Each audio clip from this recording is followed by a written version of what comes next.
Olá, Daniel, boa tarde para todo mundo que nos acompanha em casa.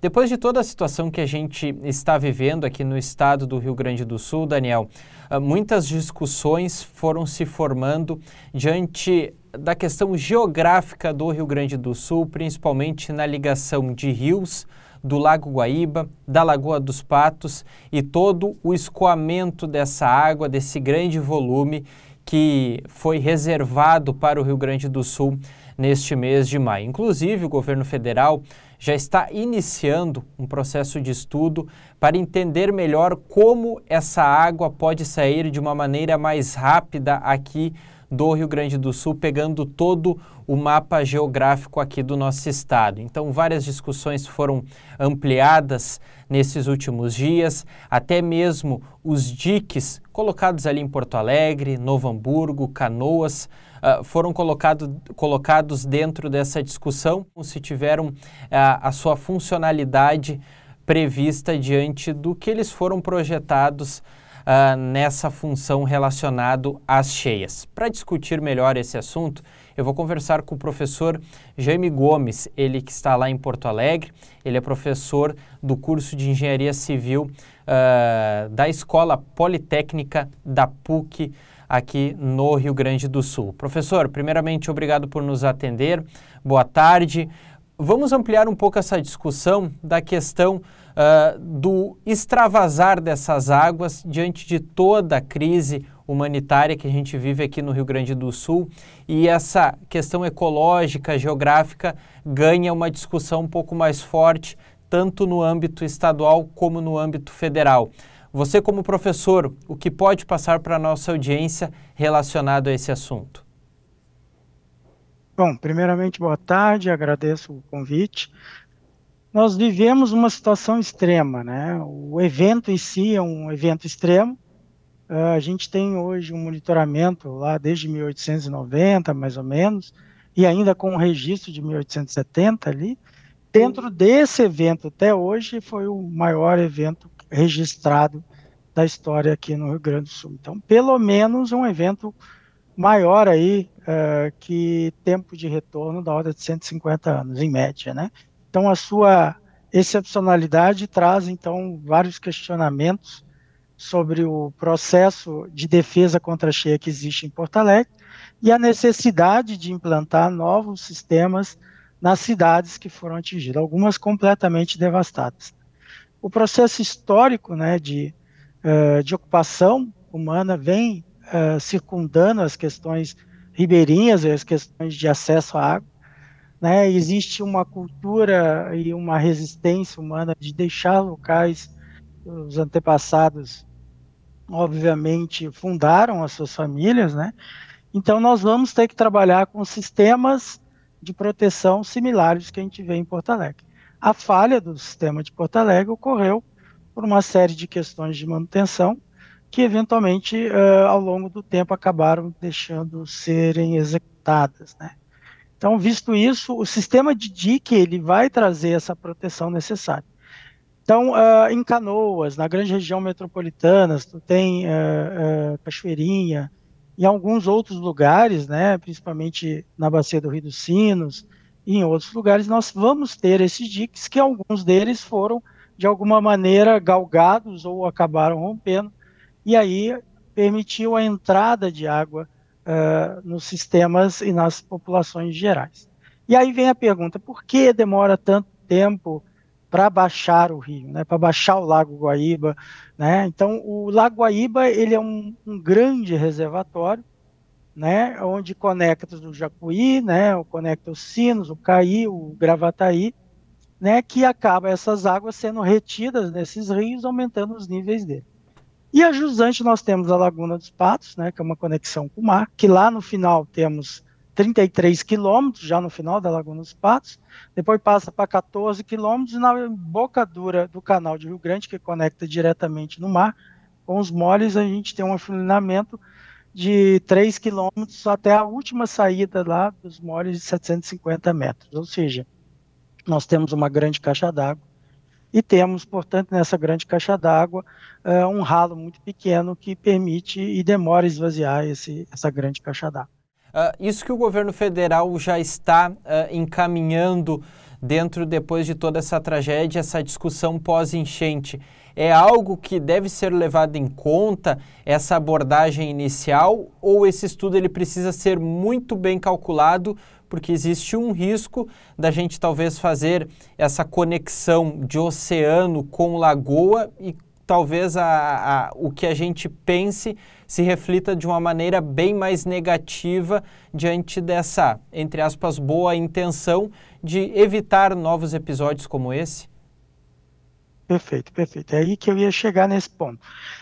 Quando a gente pensa em conectar o Guaíba direto ao mar, né, nós vamos trazer um canal de dimensões absurdas, né? Isso aí, se você vê o que de enchente que aconteceu no Taquari, caiu no Jacuí, e aí veio de outras regiões, nós estamos falando de vazões muito grandes, né?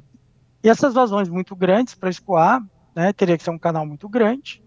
Esse canal vai passar por áreas cultiváveis, né? Então nós vamos ter que fazer uma proteção, senão nós vamos alagar tudo, né? E chegando no mar, quando os níveis estiverem mais baixos, a gente tem algumas preocupações. Primeiro, a intrusão salina, ou seja, o mar conectado pode levar, né, o avanço do mar para dentro da terra, e aí, obviamente, sal com terra não é uma coisa muito boa para a plantação. A gente já sabe disso. A questão de possíveis, talvez até, comprometimento de abastecimento, né, pela salinidade da água, né? Tu tem uma extensão muito grande para manutenção e operação. Hoje o sistema de defesa contra a cheia de Porto Alegre ele é o mais fácil de operar em comparação a um canal desse, que tu vai ter uma extensão gigantesca, né? Tu provavelmente vai ter que usar algumas comportas para manter seguro esse sistema, né? E aí nós estamos falando de equipamentos hidromecânicos muito grandes, né? Se a gente já teve eventualmente, né, um problema com as comportas aqui em Porto Alegre de manutenção, imagina um sistema desse porte.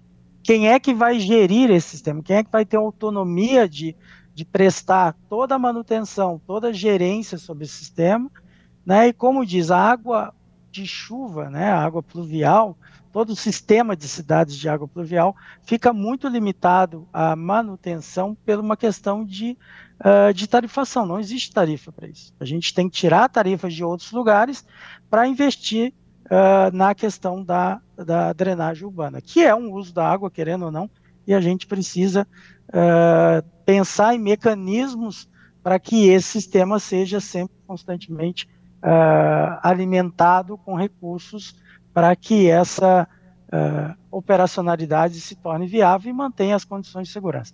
Eu vejo muito uma preocupação com salinização de terreno e com eventuais possibilidades de falhas de abastecimento de água em algumas regiões, se por acaso essa água voltar, né? Então a gente tem que tomar cuidado muito com isso, né? Então a gente pode estar resolvendo um problema momentâneo que eventualmente, por mais crítico que seja, ele tem uma probabilidade de ocorrência baixa, a gente sabe disso, mas ocorreu. E esse evento agora é um novo paradigma para os projetos de defesa contra a cheia, né? Eu acho que esse evento espelha, bom, esse é o evento máximo registrado, então vamos atuar nas áreas ou mapeando planícies de inundação, relocando pessoas, ou eventualmente trabalhar com um sistema de proteção que suporte novamente um evento dessa categoria, que é bem extremo, né? Ok, professora. Obviamente é uma discussão bastante ampla e não é fácil. E também obviamente a gente avalia o episódio extremo que a gente vive hoje, em 2024, mas também a gente tem que levar em conta outras situações, porque há 3, 4 anos antes a gente estava num período de seca e talvez extravasando ainda mais esse Lago Guaíba e toda a Lagoa dos Patos, a situação dos rios também fica um pouco mais comprometida. Acho que uma coisa liga a outra, né, de certa forma. Outra coisa que eu queria lhe perguntar, professor, o grande problema, e acho que isso é unânime, é o posicionamento das cidades, a expansão dessas cidades. A gente pode colocar também o Vale do Taquari, é algo bem característico, as cidades estão ali em meio ao rio Taquari, talvez no mesmo nível, o que ocorreu esse episódio de 2024, mas também em 2023, um cenário muito semelhante, mas foi mais concentrado naquela região. As cidades também precisam pensar aonde vão se expandir. Acho que também é uma discussão importante, professor.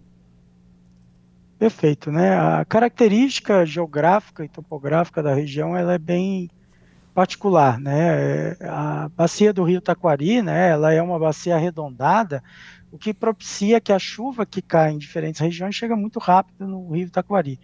E isso faz com que o rio suba muito rápido, né? A gente vê, quando passa por aquela região, tem desníveis altíssimos quando a gente fala em tempo mais de seca, né? Vê, não, o rio não vai chegar aqui, porque realmente é muito impressionante.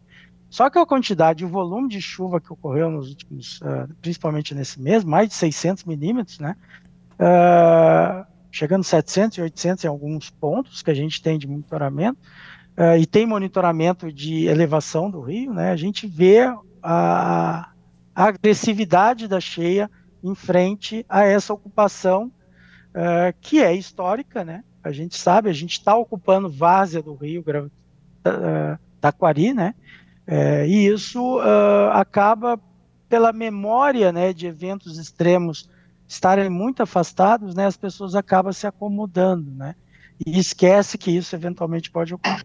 Então, assim, faz luz da necessidade de implantação de manchas de inundação, ou seja, de mapeamento de áreas de risco, e a partir daí sim, né, tendo essa perspectiva, avaliando o que é possível relocar geograficamente e trabalhar com um sistema complementar de defesa contra a cheia, aí poderá trazer mais tranquilidade para a região.